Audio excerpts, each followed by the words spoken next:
The Day of the Rope by Devin Stack. Chapter 4. He had passed the test. Wayne didn't feel guilty for killing Dave. He had no regrets. Pedos deserved the bullet. He did feel a little disappointed that Dave hadn't understood or come clean.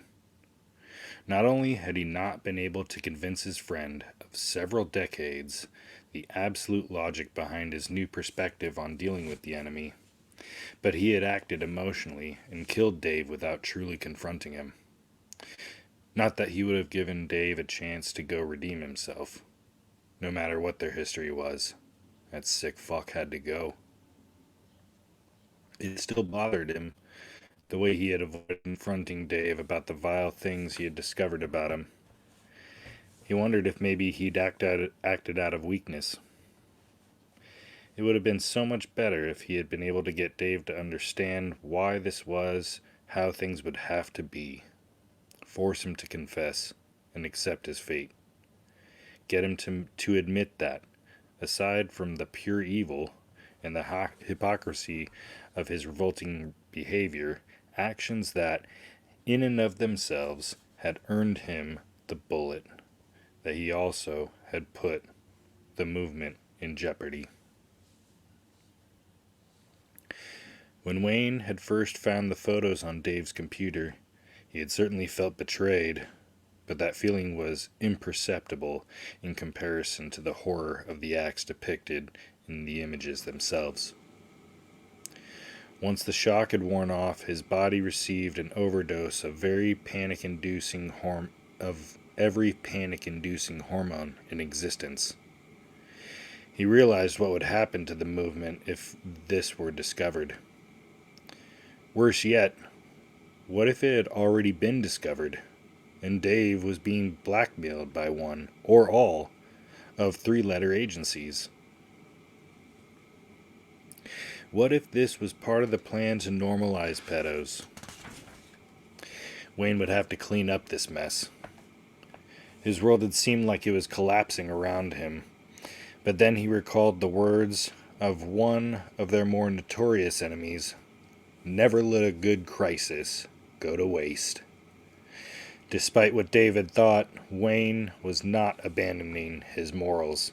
He was merely adjusting them to work with his new reality.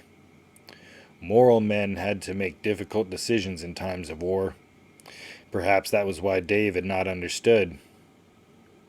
Despite what he would soon be telling to the press, Dave was no moral man. Jesus Christ, now you're doing it, he shouted at himself in the cave. You were just complaining about this shit, he sneered, then laughed at himself. This seemed to really relax him.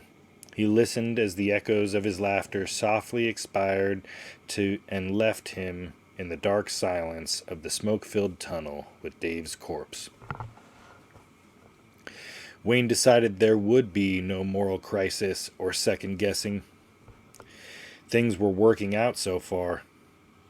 He had brought Dave here because he needed his help, and Dave had helped him. He no longer doubted his absolute resolve. He suddenly understood why gangs, if you believed the rumors, even the Navy SEALs, forced new members to commit murder as the final step in the initiation process. This would have to be implemented in the movement's elite. It just made sense. Wayne reminded himself that he was not a murderer. They never called soldiers murderers, nor the generals with oceans of blood on their hands murderers. It all came down to perspective, and Wayne's perspective had been sufficiently adjusted.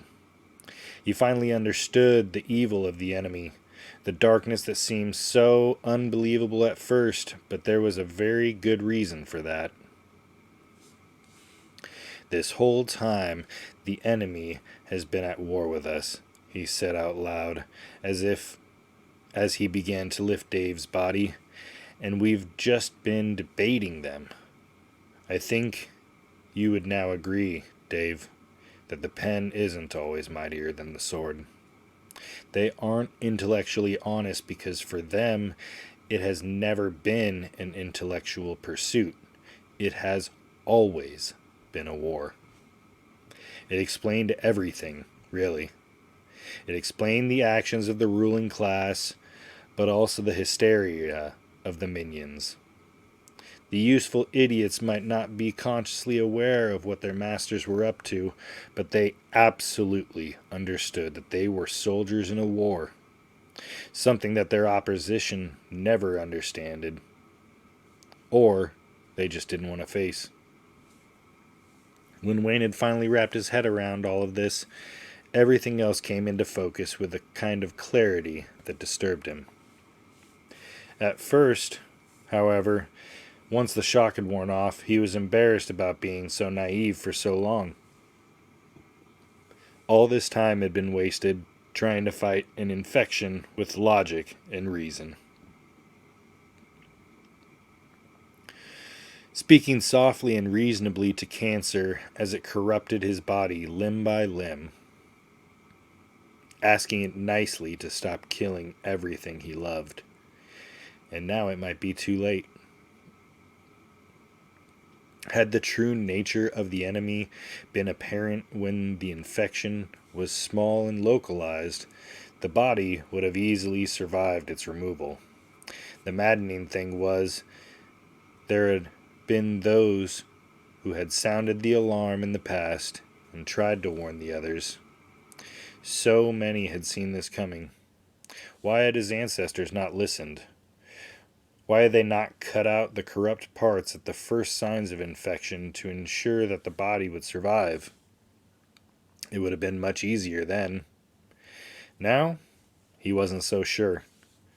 Now, it might be necessary to just wait for the inevitable death and then burn the entire diseased body and start over. His enemy had been patient, little by little, wearing away at the culture of his ancestors, exploiting the kindness of his people and importing more susceptible hosts by the millions to accelerate the spread of the infection. In just his relatively short lifetime, Wayne had watched his nation transformed into something he didn't even recognize. And they had done it by exploiting the trust of his people. They had been waging a secret war. Now the secret was out. The warfare would no longer be asymmetrical. He would see to that. He would use their tactics and do what needed to be done. It was simple, really.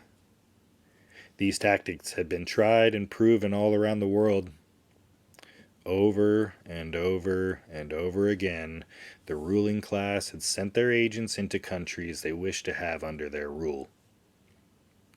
Every culture, every government, every population, all repeating precisely the same in reaction to taxpayer-funded methods developed by America's intelligence agencies, starting civil wars and toppling governments, installing puppet regime after puppet regime so they could pillage the monetary systems of entire continents and steal their natural resources, expand their globalist corporations into new markets, and build a Starbucks on every corner. Wayne was not the psychopath that had come up with these methods, but he respected the results the enemy had reaped by employing them. He was smart enough to know that it was foolish to bring a knife to a gunfight. If you can't beat him, join him, Wayne said, as he carried Dave's body out of the cave opening and into the bottom of the old rock quarry where Dave's Bronco was parked. The two of them had been coming there ever since they were kids. First, it was to play with firecrackers and airsoft guns they had kept hidden from their parents. Later, when they were teenagers, it became the best place for secret keg parties. These days, the spot was just as abandoned and desolate as ever. It was one of the few places Wayne could think of that hadn't been changed dramatically in the time since they were kids. Bodies are much harder to handle than they made it look like in the movies, Wayne thought, as he buckled Dave's corpse into the driver's seat of his Bronco. It didn't help that Dave had gained a significant amount of weight in the past few years. The rock quarry might not have changed noticeably in the last quarter century, but neither Wayne nor Dave were the same athletic young boys that years ago had performed keg stands and had bottle rocket fights in this exact spot. Wayne was still relatively fit, but now he'd wish he'd been able to convince Dave to go to the gym every once in a while, or at least ease up on the carbs. Once Dave's body was buckled up and the driver's side door was securely closed, Wayne took the gun he had used to kill Dave out of his jacket pocket. Carefully eyeballing the angle through the sights, he fired a few shots into the side of the Bronco. Satisfied with his work, he walked back to the entrance of the tunnel and stashed the gun underneath a large rock. The easy part was over. Now, time for the hard part. Wayne sat next to Dave's body in the passenger seat and reached over his dead friend to start the engine. He thought briefly about fastening his own seatbelt, and then, after shrugging his shoulders, he put the Bronco into drive, and the truck slowly began to creep forward. "Here we go," Wayne said to Dave's body. "How about some music?" Dave had always kept an old iPod shuffle filled with his favorite songs in the cup holder and console. He had insisted that even though it made him feel old to admit it, he had decided that all the good music had already been made, especially punk music, which he had declared murdered in the 90s by cucks like Green Day. On this point, Wayne had agreed and was pleased when Join the Race by Sin 34 had been randomly chosen by the Shuffle's algorithm. The song was a rapid-fire punk song from the early 80s that had been included on one of the few punk tapes he had owned growing up. The tape had been once stuck in his tape player, but he liked it so much he didn't bother trying to get it out. He had left it playing over and over, allowing the auto-reverse function to loop the tape until the cassette deck had finally worn out completely, and begun playing the songs at double speed. Hearing it now brought back fond memories of the quarry, and it seemed like as good an anthem as any for what he was about to do. Using a baseball bat he had discovered in the back seat, he engaged the gas pedal and awkwardly steered the Bronco from the passenger seat.